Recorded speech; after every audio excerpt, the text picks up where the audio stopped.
Thank you so much, Erin. Good evening.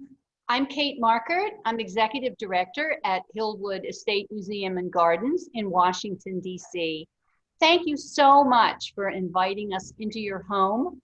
It's lovely to be with our members and with our friends from Preservation Society of Newport. Before we begin, I have a few reminders about Zoom. While we cannot see or hear you, we do want your participation. Please say hello in the chat and submit your questions through the Q&A module as they cross your mind. Our moderator will get to them at the end. Now, fall is always bustling at Hillwood, as you can see from this long list of options. I do hope that you'll be joining us at an upcoming virtual program. If you go to the next slide, you can see who can resist Spooky Pooch. So those of you who are in the area, I hope will visit us in person. We are doing everything we can to make your visit both enjoyable and safe. To minimize contact, we require advanced reservations with timed entry. You can find out more about how to visit Hillwood and make your reservations at hillwoodmuseum.org. It's now my pleasure to introduce tonight's speaker. Dr. Stanton Thomas is Curator of Exhibitions and Collections at the Museum of Fine Art, St. Petersburg. He holds a PhD in Northern Renaissance art and has worked with Flemish and Old Master paintings, American magic realist paintings, and the decorative arts of Europe and the United States. Hillwood's painting, La Nuit, has spent the last year traveling with the Bougaro and America exhibition he organized, and she is now back home, so please do come and see her. And now, please join me in welcoming Stanton. Hello, can everyone hear me? I hope so. First of all, I have to say it's incredibly strange for me to be speaking via Zoom. I do it all the time, but I very rarely give talks via Zoom, so it's a little bit odd. Also, I should point out that every time I've given this talk, and this one's especially adapted for y'all at Hillwood, I've had a live audience, and that's such a different thing. So if I go over, I'm very sorry about that, but I realize that it's Zoom, y'all can just leave and I'll never know that you were there or not. I also wanted to thank you for inviting me. I had so hoped to see Hillwood. I've always wanted to go. When I was working on the Bougaro project, I had a brilliant curator, a dear friend of mine, Tanya Paul, who worked on y'all's painting. And so I didn't make the trip up there to see it. And I was hoping to see it, of course, this go around. But unfortunately, the cruel affliction, as my mother calls it, has prevented me from being with y'all this evening. So thank you so much for inviting me. And so let's plunge into Bougaro and America. What you see on the screen is one of the paintings that was included in the exhibition. And it was one of the paintings which to me is kind of a wonderful metaphor for Bouguereau's relationship with America. If you have to imagine that sweet little cherub boy who looks almost like a girl is Bougaro, and he's surrounded by all these fawning, adoring people. And that's very much the relationship, at least perceived, of Bougaro in America. He was enormously popular. It's hard to overstate his popularity. But when you start looking at the historical facts of his relationship to the United States market, it's a little bit more complicated than that. And much of it revolves around the question of taste, and particularly American taste. Now, my own journey to Bougaro is kind of a circuitous route. I grew up on a farm in Missouri, which was rather remotely located, let's say. And my parents were very well educated, and they wanted to make sure that we were very, very well educated. And so they had lots of books lying around the house. And one of them was a history of art book. And there was an image by Bougaro in it. And I thought it was just the most beautiful thing in the world. I didn't have any training in the arts. We didn't go to museums very often because we lived in a remote area. But I was fascinated by it.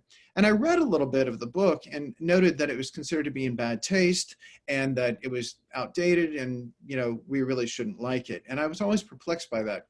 I did end up being an art historian, at least at first. I was an architectural historian, then worked in historic preservation for years, but finally got a PhD in art history. And then years down the line, I finally got to delve more deeply into this question of why was there this strange relationship with Bouguereau where anytime you go in a museum, you find people looking for the Bougaro, or they're clustered around the Bougaro, or they want to know more about the Bougaro, and they're always awed by the technical facility of it, but also by the sheer beauty of it and the sweetness or the drama of it. So there's something that really draws Americans to Bougaro, and this is something, again, which is a long, complicated, interwoven variety of themes which date back for 150 years or so.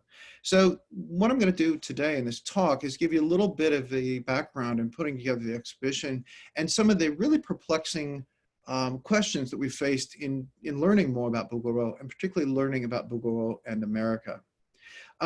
So the painting you see here is called Au Pied de la Falaise. It's from 1886, and it's at the Memphis Brooks Museum of Art. And that's where I was working when I first started this project, and that's been almost 10 years ago. And it was a Bougaro, so I liked it, but I was always in the galleries for one reason or another, and I would overhear people, again, be awestruck by it. That is the most beautiful little girl. That is the most beautifully painted thing I've ever seen. I can't believe how her flesh looks real and it looks flushed. And so over and over, I heard these things. And whenever I took it down for one reason or another, people would complain. They would ask where the Bougaro was. And I would get calls all the time from the guards saying, you moved the Bougaro, people don't know where it is, they're not happy. So you've got to move that and let us know where it is and figure out, a way to keep it on view all the time, which of course I eventually did. And yet at the same time, inevitably, when I would have colleagues, learned colleagues from all over the world come to look at the collection, they would dismiss it. They're like, another Bougaro. Oh, that's such a second-rate painter and all that. And since my own training wasn't in French 19th century painting, I was a little perplexed because I thought it was just unbelievably beautiful. I thought it was incredibly sweet. But the more I looked at it, the more I thought about it, I have to admit there were a lot of things I didn't understand about it. Like, when we were putting together the exhibition, I couldn't figure out what exactly it was. What is this image? Is it a genre picture? Well, not really. It's not a portrait. It's not a mythology. It's not a history painting. It doesn't fit into any of the categories. And indeed, the more you look at Bougaro, you'll find that none of them really fit into the categories. They might be mythologies, but generally speaking, they're simply very beautiful subjects. And that's true of the slide that we saw at the very beginning. This book, Admiration from 1897, which is actually still in the San Antonio Museum of Art, where you have, again, these absolutely glorious, perfect women who are crowded around this, this angelic little child. Now, one of the fascinating things that evolved while we were working the project was looking at the histories of these paintings, the provenance of these paintings. And in the case of this work, it was owned by a gentleman by the name of Kahn. He was the man who started Kahn Instruments. If you've ever played in a band in high school in the United States, you probably played on a Kahn instrument. He made millions of dollars by inventing a rubber mouthpiece, a gasket rather, on a metal mouthpiece, which made it much easier to play your instrument. And he collected art, he collected this, he lost the painting, it went back to the dealer because he went through some financial reverses, and then it shuttles back and forth between different dealers and private collectors for about 10 years, and it finally ends up in the lobby of the Capitol Hotel in Chicago, and it lives there for a long time. It's kind of, to me, the nadir of a painting's existence, to be in a hotel lobby. Is purchased when the hotel decides to deaccession things by a businessman from San Antonio, and he eventually donates it to the museum. So kind of a fascinating glimpse into the history of many of these paintings. And we'll see this story repeated over and over, where during Bouguereau's heyday, which is basically during his lifetime, his works are very valuable, highly sought after, treasured. And then once he passes away, most major collectors no longer have any interest. There's a few exceptions to the rule, but most of them, they're done with it. I also wanted to show you that painting because we have quite a few images of Bouguereau in his studio, and this shows him relatively late in his life. It's about 5 years before his death, and he's with, of course, on the left, that very beautiful painting we just saw, Admiration. And I'm not sure if you can read the slide, but it says, easily prince of academic French art today, painter of Madonnas and Venuses, conventional but charming, a red rag to French critics for his faultiness. or faultlessness, yet eagerly bought by the public. And you'll note that that's in English, it's in an English publication, and this reinforces this idea of Bouguereau's enormous popularity in the United States. Now, moving on, I want to point out that Bouguereau was not always that sweetness and light, those charming nudes, those little children, those lovely, lovely images. But instead, he had a much more conventional history as far as his development as an artist. And here we're looking at two very early works by Bouguereau, Les Canephores from 1852 on the left, and The Battle of the Lapiths and the Centaurs from 1853 on the right. And you can see here on the left, he's absolutely bought into the Neo-Greek school, where as much as possible, he's trying to be faithful to the ideals of ancient Greece. And he's kind of revived the forms and the shapes and the colors. It's a little bit dry. It lacks the sensuality of later Bouguereau, but it shows that he's going through an evolutionary process. On the right, another splendid picture by him from the Virginia Museum of Fine Arts, which shows the battle it shows the battle of the Lapiths and Centaurs. And I always refer to this as Bouguereau as Baroque, because it's a very dramatic thing, very different from what he ends up finally doing.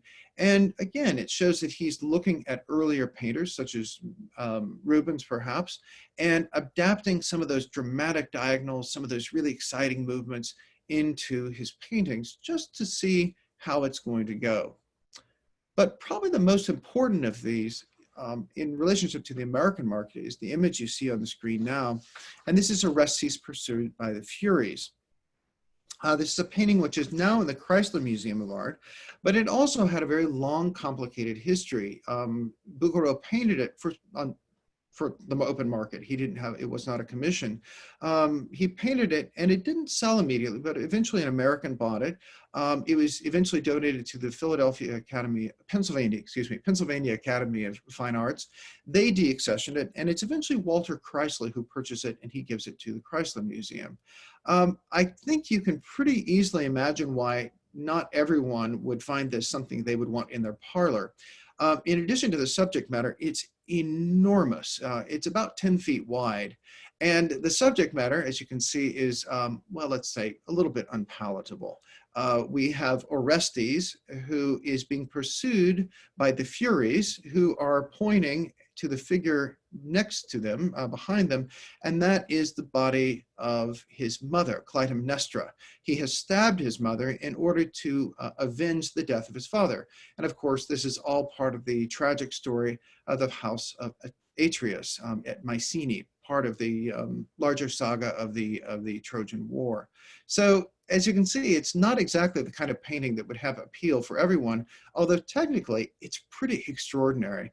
For instance, the kind of deathly shades of Clytemnestra's body, and even the kind of corpse-like tones of the Furies.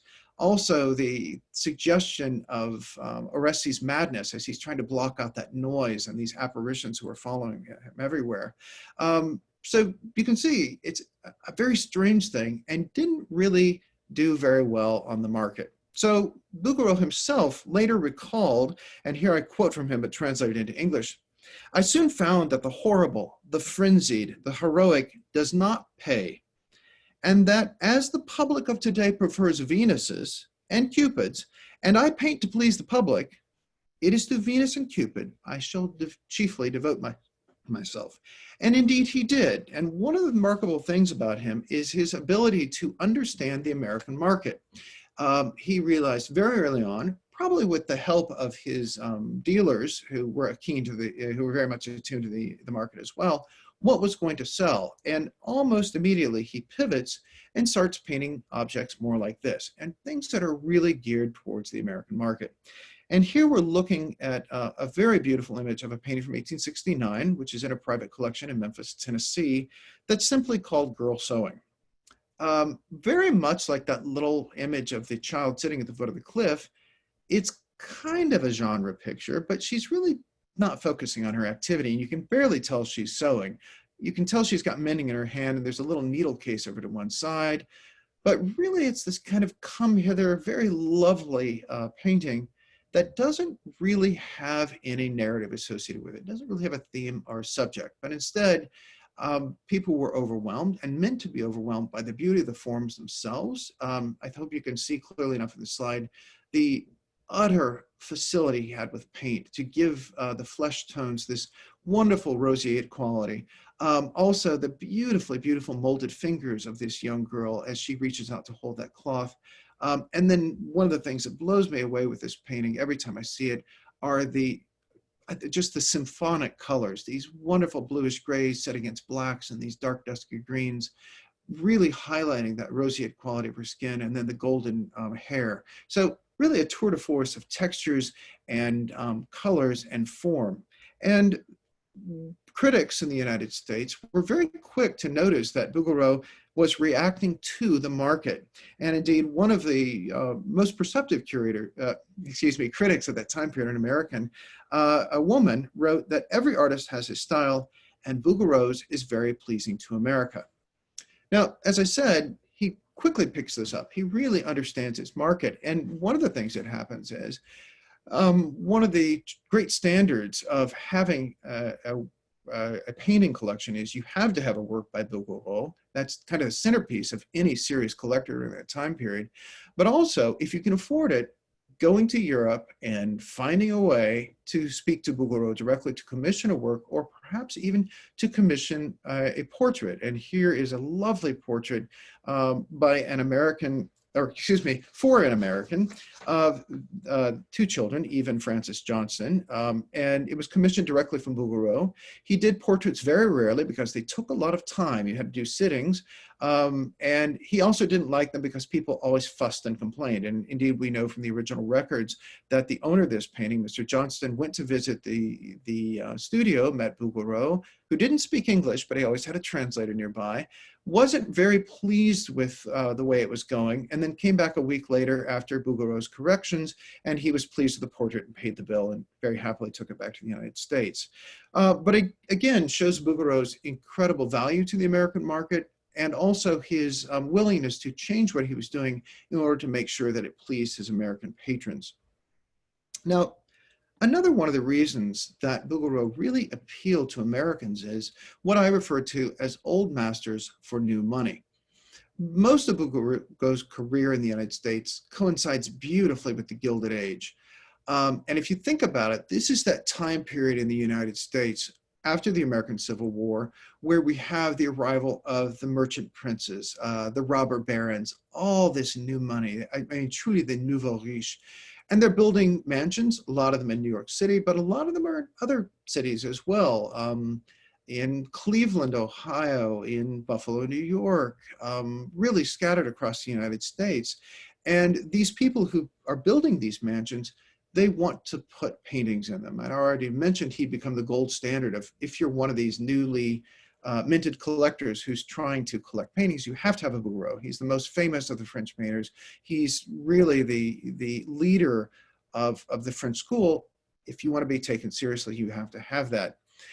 So back to that the idea of the old masters for new money. If you look carefully at his paintings, you'll see that they bear a striking resemblance to old master pictures. And in this case, what I think he was very clearly quoting was one of his great heroes, and that's, of course, Raphael.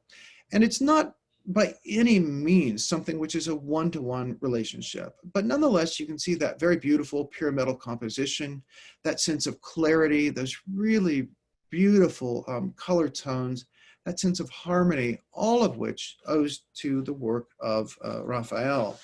Now, in addition, he was very clever in doing something else, and that is he was adapting his style and what he was doing to suit the faith of his buyers in the United States.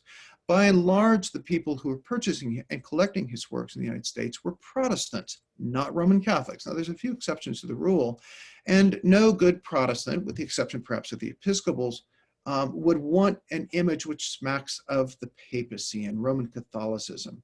So what he was able to do is kind of remove the trappings, kind of tone down the trappings of Roman Catholicism and update them, make them fresher and more modern. And as a result, anyone who could afford a Bouguereau, and they were very expensive, could have one of these spectacular, clean, beautiful, new old masters, as it were. Now, he was famous for producing things like this. And indeed, I've already mentioned the robber barons and these mercantile princes. Quite often, the histories that reflect that are really funny because of what these people actually collected. One of my favorite stories is the Pyle family, who are the makers of Purline soap. And here we have an advertisement of Purline soap. And the painting they owned was Young Mother Gazing at Her Child from 1871, which is now in the collection of the Metropolitan Museum of Art. And it makes me smile to think that they would have looked at this every day and thought, ugh, there's a child who bathed, even though they're a peasant child in Italy, with Purline soap. That's beautiful, beautiful skin, that luminous skin, of course, looks like it's been scrubbed, and the child looks like he's fresh out of the bath. And that'd be perfect for someone who owns that sort of thing. Now, I've mentioned also that he was really embraced by American collectors, but also the critics in the United States were very keen on following him and seeing what he did and reacting to it. And one of the quotes, which I think relates so beautifully to this painting, is from Clarence Cook, who was writing in the 1880s. And he wrote, "Now, in an orderly society regulated by wholesome rules, dictated by conventional propriety, such a painter as Bouguereau is sure of his reward. And as such a society is naturally founded on sound commercial principles, it is an added recommendation that whoever gets a picture by Bouguereau gets his full worth in money, in finished painting, first-rate drawing, and a subject and treatment that no well-bred person can find fault with." So here we have the nouveau riche buying things because they're worth their money, but they also have that kind of imprimatur of good taste associated with them. And as I mentioned, this happens over and over. Another one of the famous people to purchase a Bouguereau was this gentleman. This is one of the great merchant princes of New York City. This is Andrew Turney Stewart, who commissioned this work in 1874. And I love what he requested of Bouguereau because it's been recorded from posterity. He requested this painting with the understanding, and I quote, that the painting was to be the artist's greatest work and not a nude subject, and it would have to live up to those standards. So he did. Unfortunately, Mr. Turney passed away before the work was finished, but his widow accepted it and displayed it in the spectacular home you see there. And it eventually is, of course, sold and then moved eventually to Jacksonville, Florida. Now, here again, we're faced with one of these spectacular paintings, which doesn't really have a subject matter. It's returned from the harvest, but it also could be a lot of other things. It has a striking resemblance, again, to The Virgin and Child by Raphael. And I think this is one of the reasons Bouguereau was so popular. If you knew a little bit about art history, you could see that relationship to the great Renaissance masters. And I think that would make people feel good about their knowledge of art history.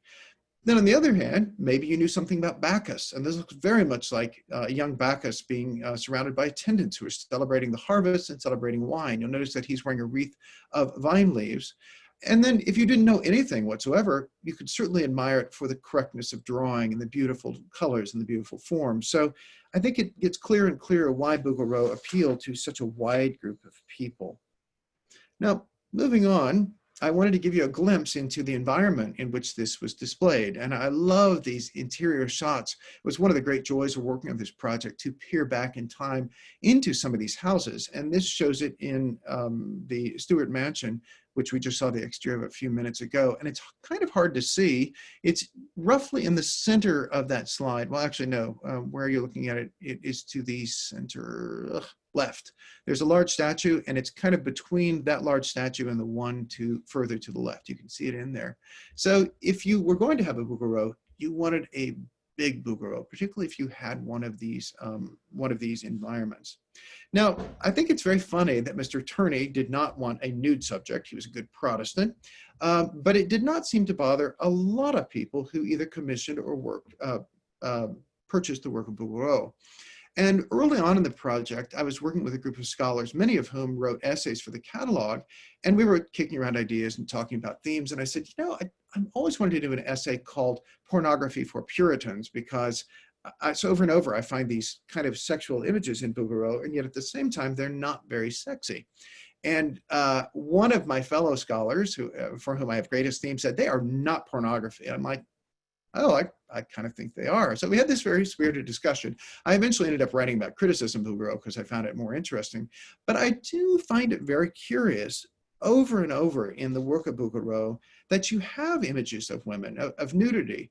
And in the United States during that time period, which was of course the Victorian period, where people were very focused upon morals and value and being upstanding and, you know, a very strict social code, that in drawing rooms attended by, you know, very proper ladies, you would have lots of images of nudes. And this is not full frontal nudity, but it's pretty close.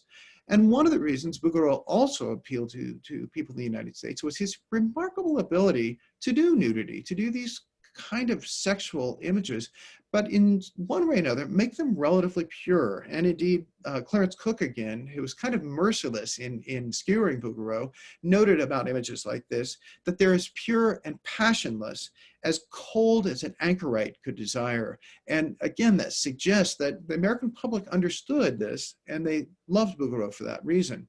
Now, in the case of The Return of Spring, which is now in the Joslin Art Museum in Omaha, clearly, some people were aroused to passionate reaction by this painting.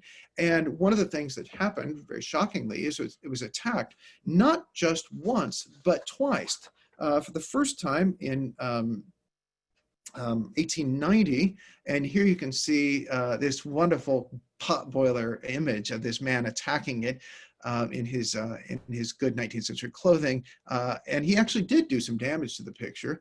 And then it was again damaged in 1976, and in both cases it was by men who felt that the image was obscene in one way or another. And again, I find that very curious because of all the painters who paint nudes and female nudes, there's this coolness and lack of sensuality about them that I find make them very distant.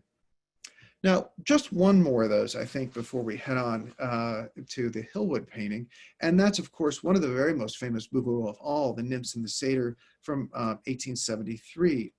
By the time this was painted, Bougaro had already had an enormously successful career in the United States. He'll have another 30 or so years more, but the critics were really starting to latch onto him, and sometimes they were really savage, referring to his creatures as being made of perfumed soap, or talking about them being albinos from the Barnum and Bailey circus. So some pretty harsh things.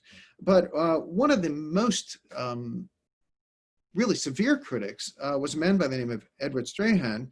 And when he saw this painting, he said, I can't do anything with this. The lance with the habitual prejudice puts into the hand of anybody who is taken to admire, I can't do, because I'm just overwhelmed by the beauty of this work.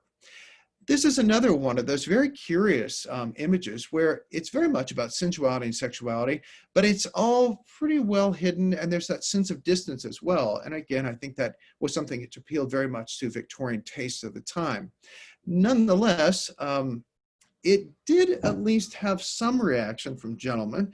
And this particular painting, after being owned by John Wolfe, who was a great patron in New York City, he was a speculator who lost all his money. The painting eventually was sold at auction and went through a variety of different hands, finally ends up in storage in 1952, where Mr. Clark of the Clark Institute of Art finds it, and he buys it, which was kind of against the grain. He was more famous for collecting Impressionist paintings, but he realized the importance and the beauty of this work. But before that point, it was actually installed in the Hoffman House Bar in New York City. You can see that the painting is over there. Very much a gendered space, and you can see it has a red velvet canopy over it, which always to my mind looks like a bed canopy, kind of increasing the sexual allure of it. And it was very much a gendered space, and that was a bar that was frequented only by men. Women could look at the painting if they wanted to, only if accompanied by a gentleman and during certain times of the day. So I wanted to bring this up because this whole idea of gendered spaces, I think, is very important to Hillwood's absolutely splendid painting of Night. I have to confess, there are no revelations about this painting that I came up with. I didn't work on this painting for the catalog, Tanya Paul did, but she also was frustrated with looking at the history of this painting. It's one of many Bougaro that we know how it entered the United States, but at that point, we kind of lose track of it. And indeed, it probably went through the usual way. It was shown at the salon, as you all know, went to a dealer, then to private collectors, probably bounced around a lot. But people in the 19th century didn't publish their collections very well, and so a lot of those histories are lost. Now, I did want to point out, I think it's fascinating that Mrs. Post put that in the gentleman's smoking room. I think very clearly she understood who would perhaps appreciate it the most. And at the same time, as you all know, this was part of a larger series called The Times of Day. And I think Bouguereau, again, very clearly understood his market and painted these sensual and yet in some ways very chaste, maidenly figures for the male market. And of course, those are the people who were buying his painting. There are a few female collectors of Bouguereau, but by and large in the 19th century, men ruled the roost, and they were the ones who collected the painting. Now, unfortunately, as I said, there's no great revelations when it comes to your painting, but of the series, which is now scattered across the United States, Mexico, and Puerto Rico, one of them has a fascinating history, which I think sheds a little bit of light on how people would have interpreted your painting of night. And that is, of course, dawn. And what I'm showing you here is dawn set against the background of the Monkey Wrench Mine. Now, y'all have probably never heard of the Monkey Wrench Mine. I had never heard of it either. It was a mine in Colorado, I believe, which was not doing particularly well, but it was acquired by the gentleman you see at upper right. His name was Captain Joseph Raphael de Lamar. And according to contemporary press, he lived a life that was worthy of the Count of Monte Cristo. One of the things he did was he went to the Monkey Wrench Mine, and I think you get a very clear picture of what a desolate place that would have been to arrive in, and he struck it rich. He became a millionaire overnight. And in his mining cabin, and unfortunately I've not been able to figure out which mining cabinet it is, in his mining cabin he kept a photographic reproduction of Bouguereau's Aurora, which is the image you see on the left. And particularly, according to contemporaneous accounts, he kept a copy of Aurora sipping dawn out of the cup of a morning glory. So one of the things that's fascinating here is that we have this miner, a very well-educated miner nonetheless, out in his shanty in Colorado with this image of what is purported to be the ideal beauty. Once he struck it rich, he decides that he's going to make it his life mission to marry that woman, and indeed he does. He marries a woman by the name of Miss Nellie Sands. He saw her when she was on the Narragansett Pier in her bathing costume, and I imagine that was a very chaste thing that was all the way to the ankle and all the way up to the top of her neck with long sleeves. But nonetheless, she had this long flowing Titian hair, as was referred to, superb collection, and a superb complexion, and of course it was love at first sight. She was 16 years old and he was 50. As you might imagine, it didn't end well, and you can see down at the lower left-hand side of the screen, Mrs. de Lamar marries again. She even ends up divorcing him. What's fascinating, though, is I was getting nowhere with researching this painting. It belonged to the Birmingham Museum of Art, and I'd gone through their files, I'd looked at the painting, went nowhere. And I'm like, there's got to be something on this because it was reproduced over and over. Bougaro even did an etching of it. So just on the off chance, I'm like, you know what? You always find drama where there's a divorce. And I'm like, I don't know if he got divorced or not. So I looked it up at the Library of Congress, and it was like I hit the mother lode. I didn't get the Monkey Wrench Mine of silver, but I got all these scandalous documents because the public press had a field day with it. He married her, gave her monies, jewels, spectacular house. They went to Europe. It fell apart very quickly. She leaves him, and he eventually ends up buying this painting, and he puts it in the house hoping that she'll come back one day. She never does. But I think, again, looking at this painting gives you a glimpse into the way Bouguereau was absorbed into American culture at that time, how his work really became the standard of beauty for people at that time, and how they took collecting his work very, very seriously. Now, another one of the things that really puzzled me when we first started out with Bouguereau was the number of images like this little girl who is beautiful. She's like a cherub. She has this lovely skin. I've already mentioned perfect hair, perfect skin. Everything about her is just ideal, this ideal beauty. The title of this work is Au pied de la falaise, which means literally at the foot of the cliff. And I always assumed that this title was associated with the idea of the journey of life. She's at the foot of the cliff. She's young, she's innocent, she's fresh, and behind her is this, the precipice. She's going to have to climb that cliff. However, the more I looked at it, the more I realized that these images appear over and over in the work of Bouguereau, these scantily clad young women who seem to be a little bit lost and looking a little bit winsome. And in her case, it was also known by another title. There was a print made of it called L'Abandonné, or The Abandoned One. And one of the chronic problems in Paris, but also in New York City, were homeless children, homeless adults as well, but particularly homeless children. And if you think to popular novels or accounts of the day, they pop up over and over. And so in this case, we're looking at an image of a child who, yes, was at the foot of the cliff, but may very well have been abandoned. So you may be asking yourself, well, what does this have to do with noblesse oblige? These paintings were collected by incredibly wealthy people, and they hung them in their homes. And I have to admit, I do not hang images of starving or waif-like children in my home because it makes me uncomfortable. It pricks at my conscience. So I was always perplexed as to why people were doing this. It was popular over and over.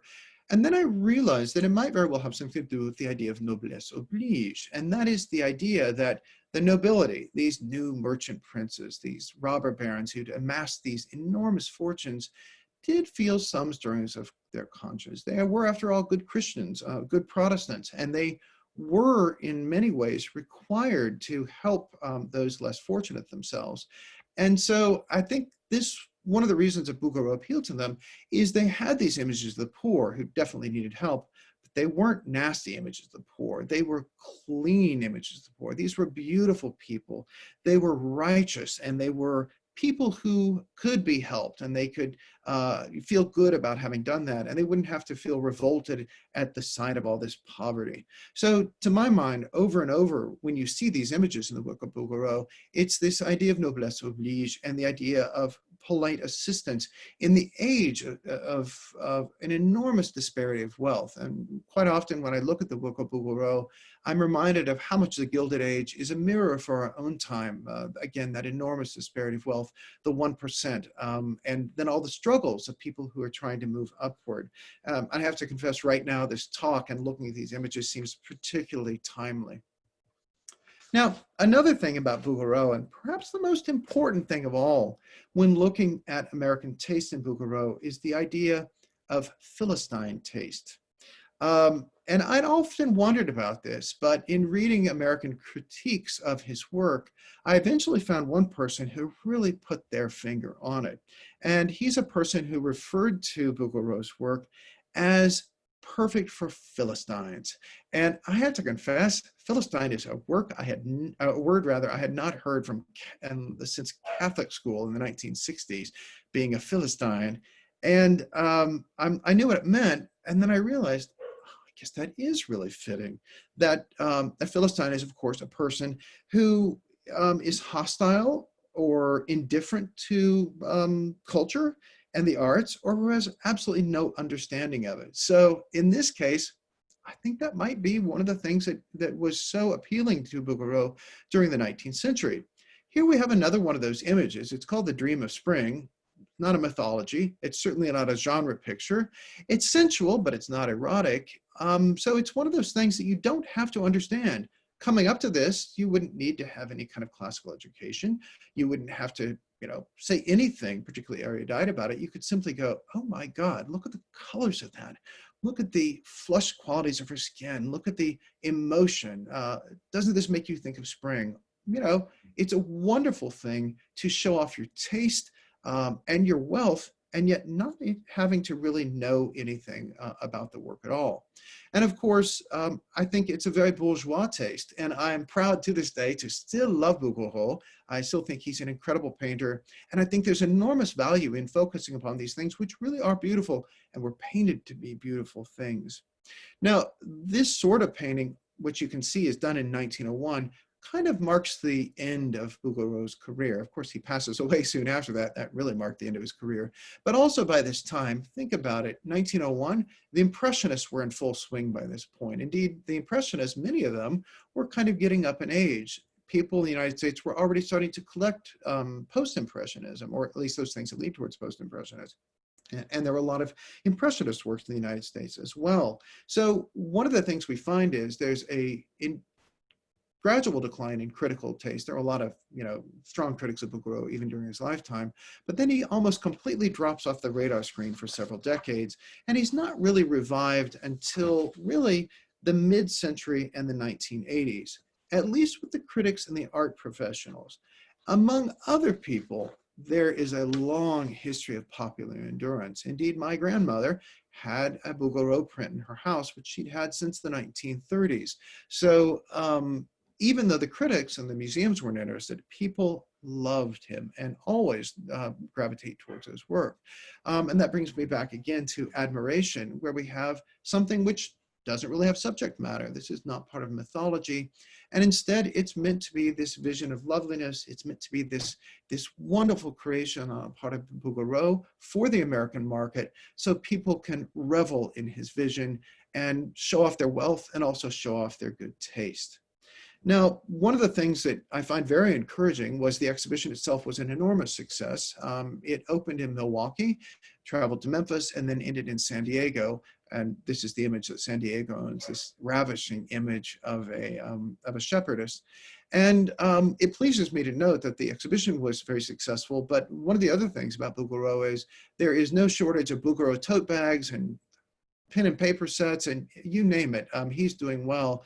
And again, any museum that has a Bouguereau always has a popular following for that painting. Now, even though Bouguereau is, of course, long since gone, another aspect of his career which fascinates me is looking at popular culture in Bouguereau. And one of the images of Bouguereau, which is quite often absorbed into other projects, is y'all's, your own, Night from Hillwood. And for anybody who saw this video in the 1990s, I think it's 1998, this is Madonna's Frozen. I don't have any information specifically as to whether or not her director was looking at this, but if you ever have watched the video, it bears an awful lot in common with your painting. The idea of this floating, goddess-like figure, and a lot of flying birds in this very beautiful but monochromatic setting. Again, I have no proof of this whatsoever, but Bouguereau occasionally does show up as the inspiration in music videos and a variety of other places as well. And I have to confess, I was delighted to ask me to, I was delighted to be asked to give this talk because it gave me a chance to show those two images together. And if you haven't seen the video for a while, it's pretty extraordinarily beautiful. It's held up well over time. Another image which has come to my attention over the last few years is what's referred to loosely as the digital Aphrodite. And if you do a search for Bouguereau, this will probably pop up. It is not a work by Bouguereau. It has been given that attribution popularly, but I don't know exactly how. It's very clearly a digital image. And it seems to be based upon Bouguereau, but a Bouguereau which has been so heavily altered that it's not quite recognizable as that. But I love the idea that Bougaro, even 150 years later, is still this enduring standard of beauty. And I think you could take so many of Bouguereau's works and kind of imagine them being adapted into this particular painting. And indeed, my wife pointed out, she's much more tech savvy than I am, this may be a situation where Bougaro images were all melded into one using some sort of program to get this ideal figure of beauty. And then lastly, as far as those images, one of my favorite things to do is to look for cultural references to Bougaro in other forms of popular culture. And here's one of my favorite television series. That's, of course, Mad Men. This is a digital still from them being in the, I'm trying to think of a polite way of putting this, cat house. House of prostitution, house of ill repute. That's what my parents would have said, in the house of ill repute. Don Draper and his boss with a prostitute. But in the background, over their shoulders, you can see an image of Bouguereau, and again, it's the nymphs and the satyr from the Clark Art Institute. So again, a wonderful reference to something which had long been associated with sensuality and maybe even a little bit of scandal, here incorporated into a very modern presentation. And then lastly, and this is the very final slide, and it's a little bit pandering, the future of Bougaro. I already mentioned the exhibition was extremely successful. I'm also very happy to report that generations of children are still interested in Bougaro, and this is the pandering part. That's actually my daughter, Gwendolyn, who was 4 years old when she was 3 years old when I first started on the project. And I'm happy to say, was mesmerized by his work. She would get out the big catalog and just slowly go through them one by one. And I happened to shoot this picture of her with probably the least child-friendly image of Bougaro. And that's, of course, that great image of Orestes being pursued by the Fates and his dead mother's body with a knife sticking out of it. On the left side of the screen is, of course, a shot from the exhibition itself, which was very successful. But I'm still wandering around museums, still eavesdropping on people, frankly, and collecting data, very skewed data, I suspect, about people's interaction with Bougaro and the reasons they find it so appealing.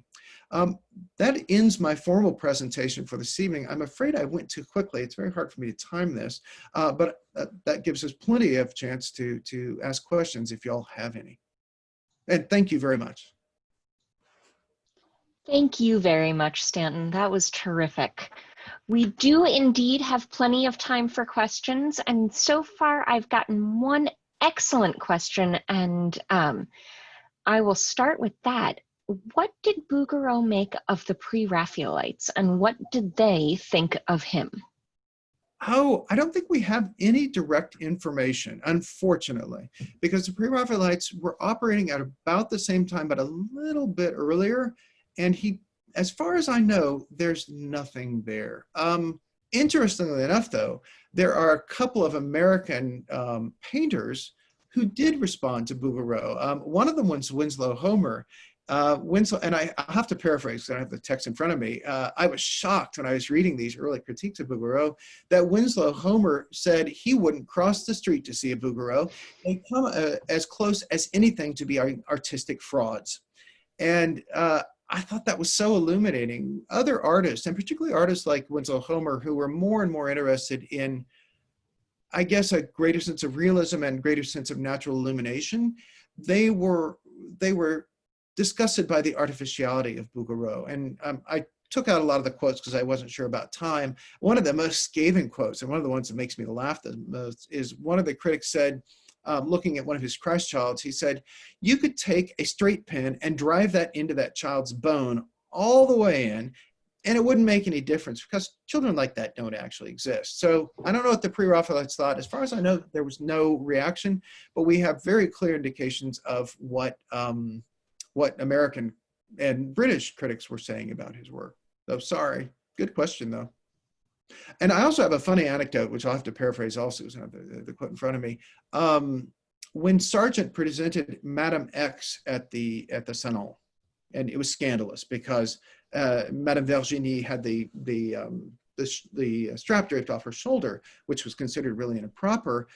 Because of the furor, he went to Bougaro and said, could I please retouch that? Can I fix it?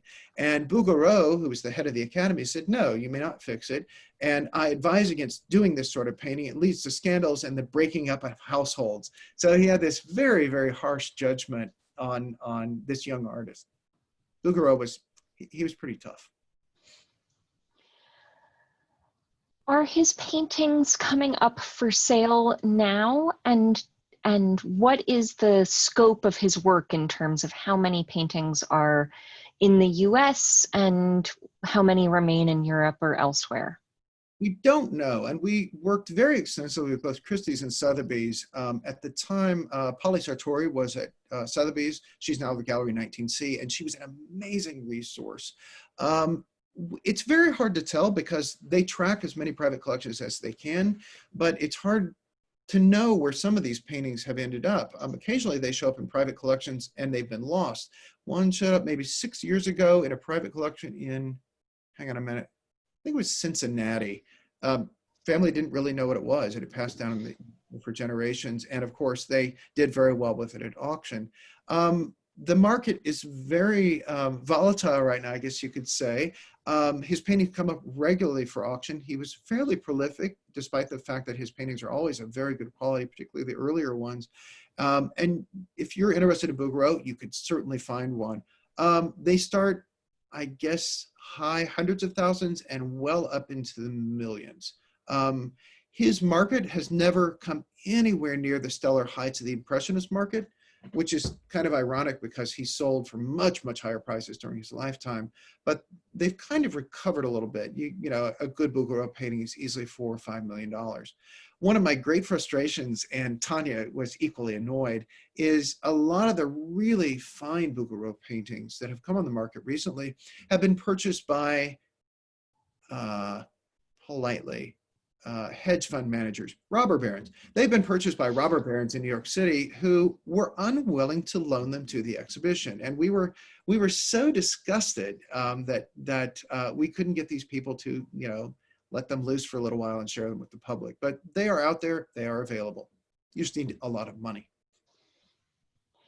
What you mentioned that they sold well during his lifetime. We just got a question asking what a typical Bouguereau painting in his life would have gone for.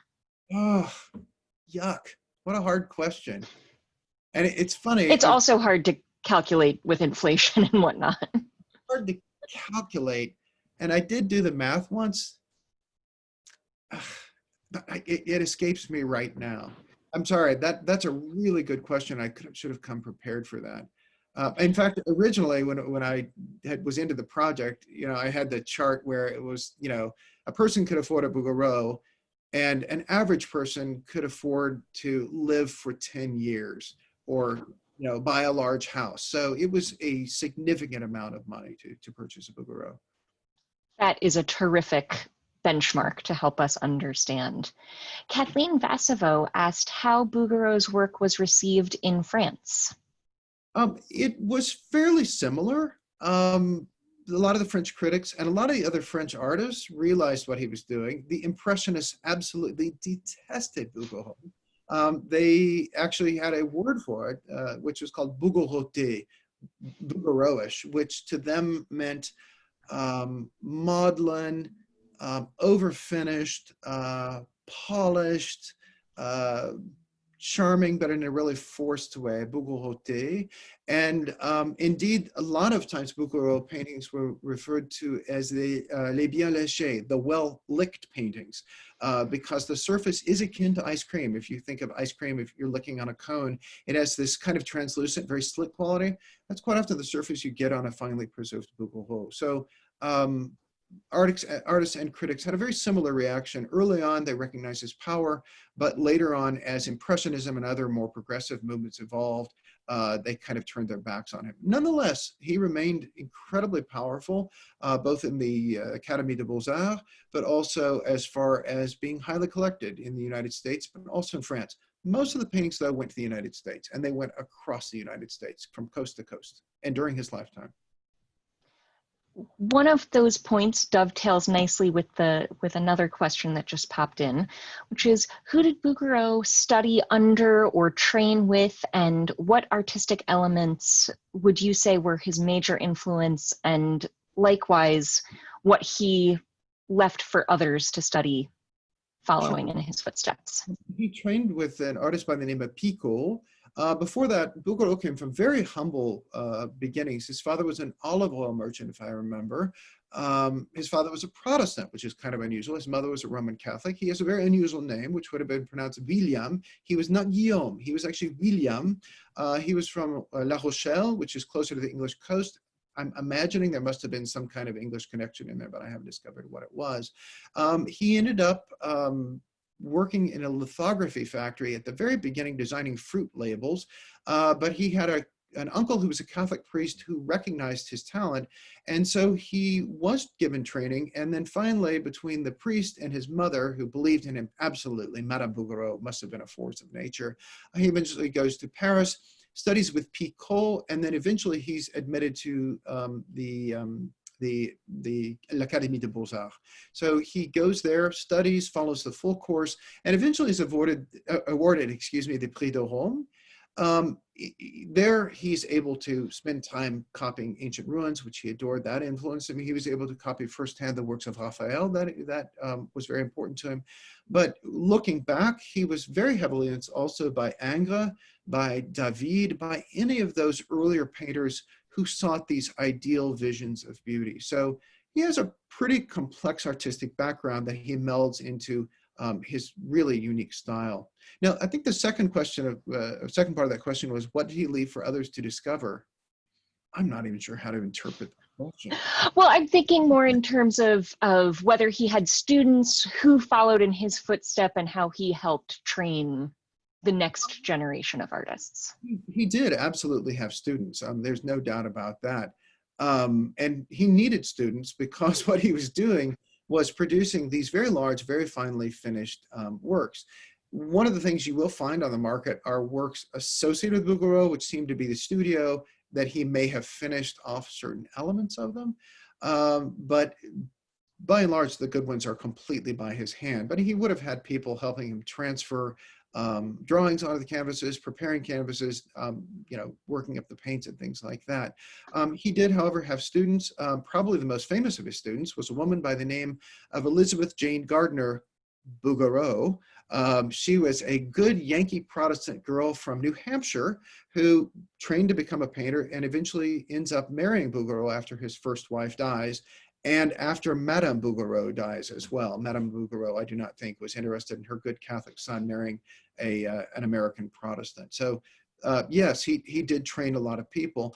The thing that's kind of difficult to look at the artistic output of his students is most of them fell by the wayside because taste changed so radically. Academic art, it just wasn't popular anymore. And instead people were really focused on Impressionism and other movements, which, were a little more avant-garde. We got a couple of questions about the religious nature in Bouguereau's work and kind of what percentage of his work was religious in nature and whether you would say that there's a significant religious aspect to them. Really hard to say, and it's not because I don't know the numbers. We crunched the numbers at one point. We struggled so hard with this project. We Xeroxed every image we could find of Bouguereau and put them on a table, and we walked around and we let's try to divide these into categories. Let's make this one genre, and there were like 2 in genre. We'll make this one portrait, and there were like 30 in portrait. And then there was this blob of I don't really, is that religion? Is it mythology? Like Return from the Harvest. It depends on how you interpret it. Or a lot of times there'll be images such as, I didn't have it in the slideshow, but there's images such as, they're called maternity, which look exactly like the Virgin and Child. It's the tall, statuesque woman wearing a blue cloak, holding a baby that looks an awful lot like Jesus. But it's called Maternity. And, we think that's the original title. A lot of times the titles were changed. I think that this kind of vague, easily adapted to religious theme type painting was very popular in the United States for that reason, that it was really suitable for Protestants. You could show off the fact that you had good taste, but it also could be interpreted more loosely as well. But really good question, and it's one to which we never really could answer. I'm still working on Bougaro. It's one I kick around a lot, but I also have my department to run, so I don't get to spend as much time on Bougaro as I might. But it's one I want to know more about. Good question, tough question. Did Queen Victoria and Prince Albert ever buy a Bougaro? To my knowledge, not. He really had not entered his career, full time. He was certainly well known in England. People did collect his work in England. And Prince Albert, of course, dies fairly early. So I think he dies well before Bougaro really kind of hits the market running in the 1860s. And I think Queen Victoria was really interested in buying English art and old masters. So as far as I know, they never did. And I don't have any commentary that I can think of that shows a relationship between those two. Good question. Excellent. Well, I think I will end. We have had wonderful questions, and I want to thank our participants this evening for sharing them with us and sharing the evening. But I'd like to end with an anecdote shared by Mary Slimp, saying that she just realized that there's a sweet portrait at the Museum of Fine Arts in Houston that her kids have always loved, called The Elder Sister, and that it is, of course, a Bougaro, and that she has seen firsthand the response of younger audiences to Bougaro. There's a major collector of Bouguereau in Houston. I don't remember the family's name, and I would be impolitic for me to say it. They unfortunately weren't able to loan to the exhibition, but they do loan occasionally to the Museum of Fine Arts. So in addition to the younger sister, which is a gorgeous, gorgeous picture, they also have the Virgin, I think, adored by angels. And I think occasionally they are lucky enough to get the Great Pietà of Bouguereau. And it is a completely Roman Catholic picture. I say that from my 12 years of Catholic school and my role as a bad Catholic generally, which is this picture of the Virgin mourning over the dead Christ with these amazing angels hovering all around. And it's a huge painting, but it wasn't painted for the American market. It was actually ended up in a convent, I think, in Spain, and then eventually arrives in the United States much later. Was owned, interestingly enough, by Sylvester Stallone, another, I guess, quasi-good Catholic like myself, who decided to deaccession it. He sold it in order to collect contemporary art. I think that speaks volumes about Mr. Stallone's taste. I think it was a very bad choice. Well, Stanton, thank you again for a wonderful evening and a wonderful lecture. To everyone who joined us this evening, we're so glad we could spend this Thursday evening with you, and I hope we'll see you at some of Hillwood's upcoming programs. Next month, we'll gather 3 weeks in a row to celebrate our current exhibition, Natural Beauties, Exquisite Works of Minerals and Gems. And I do also invite everyone to stick around, and when the meeting ends, you'll be taken to a link for a program evaluation. As you know, some of you have joined us for many of our live stream lectures, but this is still new for us, so we rely on your feedback to help make sure that we are doing the best we can to give you a great visitor experience. Please share your thoughts, and I hope that we'll see you at Hillwood and at a virtual program soon. Thank you so much. Y'all have a good evening. Bye-bye.